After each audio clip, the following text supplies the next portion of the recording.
Svim čao, ja se zovem Jaroslava i ja već 2 godine živim u Srbiji i danas smo stigli u Suboticu. U najlepši McDonald's u Srbiji. Idemo! Ovaj McDonald's se nalazi u baš staroj zgradi. Ima 2 sprave.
Sad ćemo da vidimo.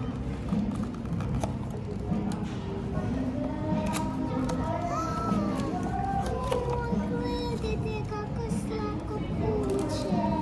Imaju rep i naočare i slušalice.